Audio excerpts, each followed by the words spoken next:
Hello everyone, welcome to the intraday cash trader YouTube channel. अगर अभी तक subscribe नहीं किया है तो जाके सब्सक्राइब करो, नोटिफिकेशन बेल आइकन ऑन करो ताकि कोई भी वीडियो आप मिस ना कर सको।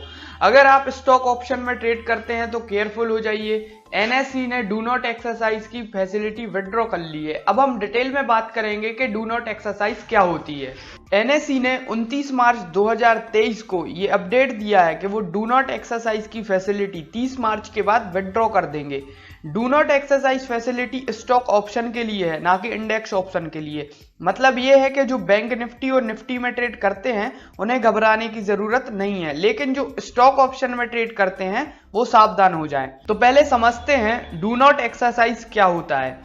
अगर आपने किसी स्टॉक का ऑप्शन बाय या सेल किया है और उसको आपने एक्सपायरी तक होल्ड करके रखा है और स्क्वायर ऑफ नहीं किया, तो पहले ये होता था कि ब्रोकर ऑटोमेटिकली आपकी पोजीशन स्क्वायर ऑफ कर देता था, पर अब ऐसा नहीं होगा।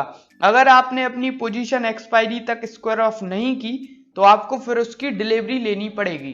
तो अब देखते हैं कि अगर आपने अपनी पोजीशन एक्सपायरी तक स्क्वायर ऑफ नहीं की तो क्या होगा। तो अगर आपने अपनी पोजीशन एक्सपायरी तक स्क्वायर ऑफ नहीं की तो आपकी पोजीशन ऑटोमेटिकली सेटल हो जाएगी, जो भी प्राइस एक्सचेंज द्वारा निश्चित किया जाएगा।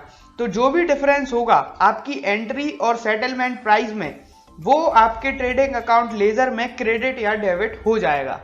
अब इसे अच्छे से समझने के लिए पहले समझ लेते हैं स्टॉक ऑप्शन में कॉल और पुट क्या होता है।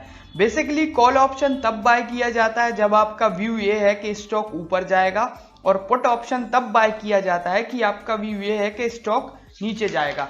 अगर आप ऑप्शन में ट्रेड करते हैं तो आप ऑप्शन को बाय कर सकते हैं और राइट कर सकते हैं, मतलब सेल भी कर सकते हैं। ऑप्शन बायर को लिमिटेड लॉस होता है, मतलब जो भी उसने प्रीमियम लिया है मतलब उसको उसके सिर्फ प्रीमियम का ही लॉस होगा। फॉर एग्जाम्पल, किसी स्टॉक का प्रीमियम आपने 10 रुपए में लिया है और उसका लॉट साइज 1000 क्वांटिटी का है, तो आपको मैक्सिमम 10,000 का ही लॉस होगा। लेकिन ऑप्शन सेलर को लिमिटेड प्रॉफिट होता है और अनलिमिटेड लॉस हो सकता है। अब देखते हैं डू नॉट एक्सरसाइज बंद होने के कारण ऑप्शन बायर को कैसे नुकसान हो सकता है।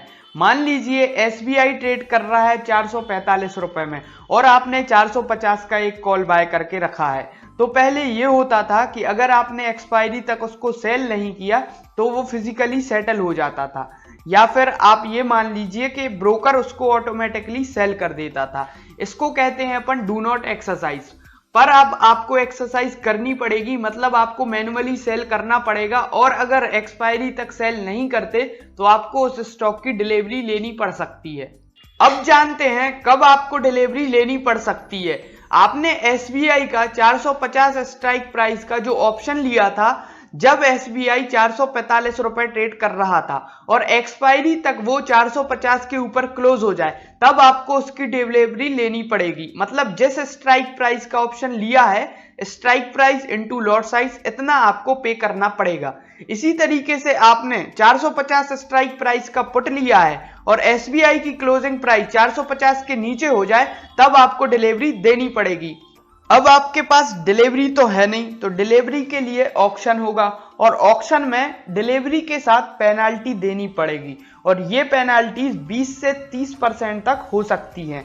तो अब आपने ऑप्शन तो ये सोच के लिया था कि ऑप्शन में लिमिटेड रिस्क होता है, लेकिन अब तो आपके लिए अनलिमिटेड रिस्क हो जाएगा। अगर आप स्टॉक ऑप्शन खरीदते हैं और होल्ड करके रखते हैं तो आप ये कोशिश करें कि एक्सपायरी आने के पहले उस ऑप्शन को निकाल दें, वरना ये छोटा सा ऑप्शन आपके लिए भारी पड़ सकता है। आप कोशिश ये करें कि जिस स्टॉक में लिक्विडिटी है उसी स्टॉक में ऑप्शन ट्रेड करें। आप चाहें तो निफ्टी 50 के स्टॉक ऑप्शन में ट्रेड कर सकते हैं, क्योंकि उसमें लिक्विडिटी अच्छी होती है। क्योंकि अगर आपने ऐसे स्टॉक का ऑप्शन लिया जिसमें लिक्विडिटी कम होती है तो वो ऑप्शन आपको भारी पड़ सकता है। चलिए जानते हैं कैसे। तो अगर आप कोई ऐसा स्टॉक का ऑप्शन लेते हैं जिसमें लिक्विडिटी कम है और आप उसको एक्सपायरी के दिन या एक्सपायरी के 1-2 दिन पहले बेचना चाहते हैं, पर अगर आपको कोई बायर नहीं मिला और आपका ऑप्शन सेल नहीं हो पाया, तो मजबूरन आपको उसकी डिलीवरी लेनी या देनी पड़ सकती है। तो जितनी परेशानी आपको रहेगी उतनी ही ब्रोकर को भी रहेगी। अगर एक्सपायरी के पहले ब्रोकर आपसे मार्जिन मांगने लगे तो समझ जाइए आप मुसीबत में हैं, और आप कोशिश ये करें उस ऑप्शन को आप जल्दी से जल्दी निकाल दें। तो अगर आप स्टॉक ऑप्शन ट्रेड कर रहे हैं तो कुछ बातों का ध्यान रखें। ऐसे स्टॉक ऑप्शन में ट्रेड करें जिसमें लिक्विडिटी ज्यादा होती है। कोशिश ये करें एक्सपायरी आने के पहले उस ऑप्शन को निकाल दें, एक्सपायरी तक वेट ना करें या फिर अगली सीरीज में रोल ओवर कर ले। और अगर आप स्टॉक ऑप्शन बाय करते हैं और एक्सपायरी तक होल्ड करते हैं तो आप अपने ट्रेडिंग अकाउंट में सफिशिएंट फंड रखें। तो आज हमने डू नॉट एक्सरसाइज के बारे में डिटेल में समझाने की कोशिश की है। अगर आपको अभी भी कोई डाउट है तो आप हमें कमेंट कर सकते हैं। तो आई होप कि आपको वीडियो पसंद आई होगी, और अगर पसंद आई है तो जाने से पहले लाइक करें, कमेंट करें, शेयर करें और सब्सक्राइब करना ना भूलें।